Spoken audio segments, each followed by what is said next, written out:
আসসালামু আলাইকুম। আপনাদের স্বাগত জানাই শিখি পালন 360-র নতুন একটি এপিসোডে। আজকের এপিসোডটিতে আমরা জানব পাখি মারামারি কেন করে ও এর সমাধান সম্পর্কে।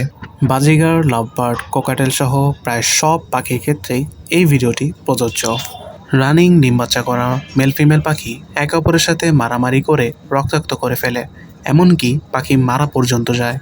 তাই বিষয়টি পাখির জন্য খুবই সেন্সিটিভ হওয়ায় খুবই গুরুত্বপূর্ণ হতে যাচ্ছে। তাই ভিডিওটি স্কিপ না করে সম্পূর্ণ দেখার জন্য অনুরোধ রইল। বিভিন্ন রকম পাখি পালন সম্পর্কে নতুন নতুন ধারণা পেতে আমাদের এই চ্যানেলটিকে সাবস্ক্রাইব করে রাখুন। নাম্বার 1, অনেক সময় রানিং ডিম বাচ্চা করা পাখিকে মারামারি করতে দেখা যায়।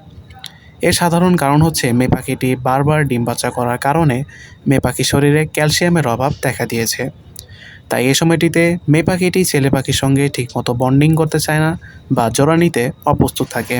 এই সময়টিতে ফিমেল পাখিটি অনেকটাই আক্রমণাত্মক হয়ে ওঠে, আর এই কারণেই মেয়ে পাখিটি ছেলে পাখিটির সঙ্গে মারামারি করতে দেখা যায়। উক্ত সমস্যার সমাধান হিসাবে আপনি পাখিকে মিনারেল ব্লক দিতে পারেন। আর তাতেও যদি পাখি মারামারি করতে দেখা যায়, তাহলে আপনি ছেলে ও মেয়ে দুটো পাখিকেই সামনাসামনি আলাদা খাঁচায় একত্রে রেখে দিবেন, অর্থাৎ রেস্টে দিবেন, এবং দুটো পাখিকেই একত্রে ভিটামিনের কোর্স করাবেন। নাম্বার 2, এক খাঁচায় 3টি বা তার অধিক পাখি পালনে এই সমস্যাটি দেখা দেয়। যখন আপনি রানিং একজোড়া পাখির খাঁচায় নতুন করে অন্য আরেকটি পাখি এনে দিলেন, তখন নতুন ও পুরাতন পাখির সাথে একত্রে মারামারি করতে দেখা যায়। কারণ যখন রানিং জোড়াটি মিটিং করতে যায়, তখন তৃতীয় পাখিটি রানিং পাখি জোড়াকে প্রজনন করতে দেয় না, যার জন্য ব্রিডিং নষ্ট হয়, প্লাস নতুন ছেলে বা মেয়ে পাখির সাথে রানিং জোড়ার মেয়ে বা ছেলে পাখির সাথে মারামারি লেগে যায়। তাই কখনই আপনার রানিং পাখি জোড়ার সাথে তৃতীয় কোনো পাখি বা তার অধিক পাখি পরিমাণ একত্রে রাখবেন না। কিন্তু যদি সেটি খামার ভিত্তিক হয়, অর্থাৎ কলোনিতে একত্রে অনেক পরিমাণ, অর্থাৎ 5 জোড়া বা তার অধিক পরিমাণ পাখি থাকে, তাহলে কোনো সমস্যা নেই। নাম্বার 3, রানিং পাখির ক্ষেত্রে ছেলে ও মেয়ে পাখির বয়সের পার্থক্য কম বেশি হলে পাখি মারামারি করতে পারে। কারণ আপনার ছেলে পাখির বয়স যদি মেয়ে পাখির তুলনায় কম হয়, তাহলে প্রায় সময় মেয়ে পাখিগুলো ছেলে পাখির ওপর আক্রমণ করতে দেখা যায়। এই সমাধান হিসেবে আপনি করতে পারেন, পাখি কেনার পূর্বে অবশ্যই সমবয়সী দুটি পাখি কিনবেন, অর্থাৎ পাখি জোড়া দেওয়ার চেষ্টা করবেন। আর যদি পাখি অতিরিক্ত মারামারি করতে দেখা যায়, তাহলে আপনি জোড়াটি পরিবর্তন করে দিতে পারেন। পরিবর্তন করার পর অবশ্যই নতুন পাখি জোড়া দেওয়ার আগে দুটি পাখিকে আলাদা ভিন্ন দুটি খাঁচায় রেখে দেবেন, যাতে ছেলে ও মেয়ে উভয় পাখি একে অপরকে দেখতে পারে, এবং টানা 1 সপ্তাহ পর পাখি দুটোকে একত্রে ছেড়ে দিবেন। এতে করে আর মারামারি বাঁধতে দেখা যাবে না।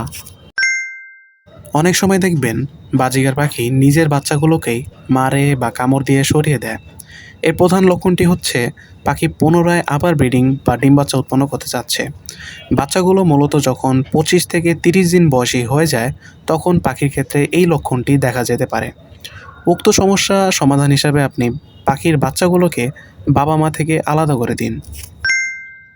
আপনার ছেলে পাখিটি যদি অসুস্থ থাকে এবং খাঁচায় চুপচাপ নিস্তব্ধ হয়ে এক কোণে বসে থাকে, এবং পাখির যদি ব্রিডিং সিজন চলে এবং মাদি পাখিটি ব্রিডিংয়ের জন্য প্রস্তুত থাকে, তাহলে ছেলে পাখিটির সাথে মেয়ে পাখিটি মারামারি করবে। কারণ আপনার ছেলে পাখিটি যদি অসুস্থ হয়ে চুপচাপ এক কোণে নিস্তব্ধ হয়ে বসে থাকে এবং আপনার মাদি পাখিটি মিটিংয়ের জন্য ছেলে পাখিকে ফোর্স করবে, তাহলে কি হবে? ছেলে পাখিটি অসুস্থ থাকার কারণে মিটিং করতে পারবে না। তাই মাদি পাখিটি ছেলে পাখিটিকে বারবার সরিয়ে দিবে, বা পাখিগুলো যে লাঠিতে দাঁড়িয়ে থাকে সেখানে ছেলে পাখি উঠতে চাইলে মেয়ে পাখিটি উঠতে দিবে না বা মারামারি করবে।